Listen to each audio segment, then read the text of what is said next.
Visual schedules. What is a visual schedule? When you think about that, do you think calendars? Do you think timelines? Possibly. Do you think pictures?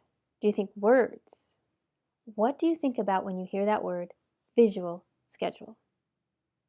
Okay, with that in mind, let's talk about a story.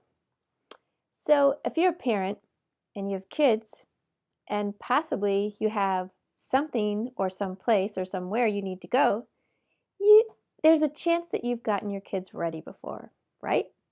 I know I have.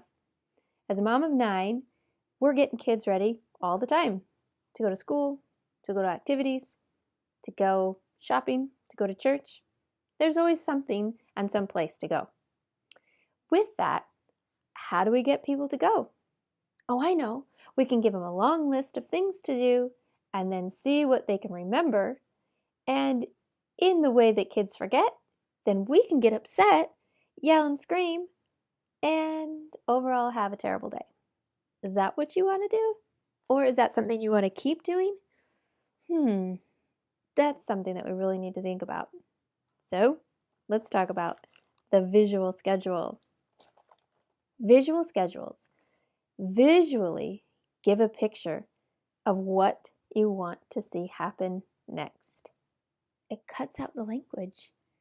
For any of our kiddos that are on the autism spectrum, language processing disorders, language delays, even understanding all the terminology of language, it can be tough. So we want to be able to help limit and lessen that and get the task done. And we do it through pictures. Now, please don't get excited. Don't race to Pinterest and try and copy off a whole bunch of stuff. The point is, you have the light within you that you can do this for your kids. Think about it. How many of you can draw a stick figure? If you can draw a square and a stick figure, you are off and running. If you can't even do that, how many of you have a phone? Or maybe some other type of device? Great. Then you are equipped with everything you need. All you need to do is put in the order the pictures of what you want to see accomplished. So, in getting kids ready, there's got to be an element of getting up, some element of hygiene in there, right? Brushing teeth, brush hair, get your clothes on.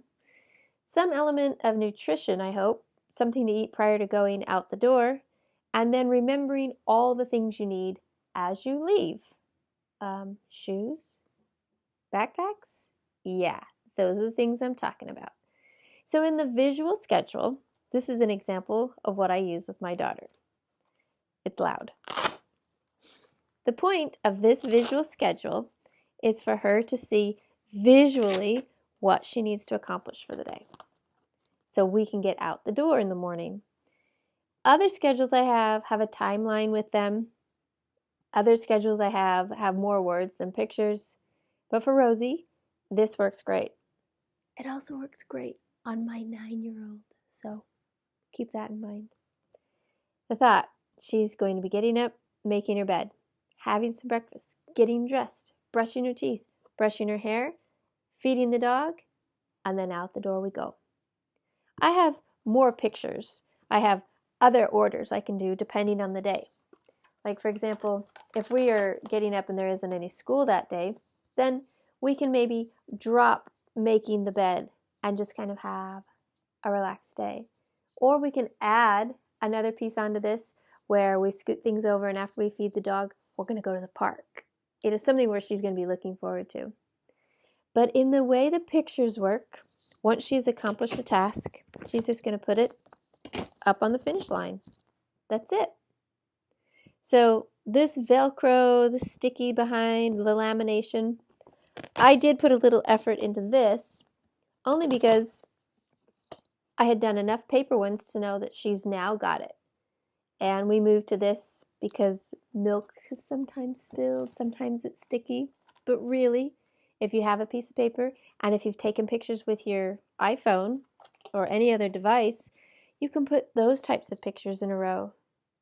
And they can have a way of circling it or moving it or putting a clothespin on it to show finished, finished, finished. Any way that you can get them to understand order and how things to work is great. Moms and dads, parents out there, you have the light within yourself. You have the skills.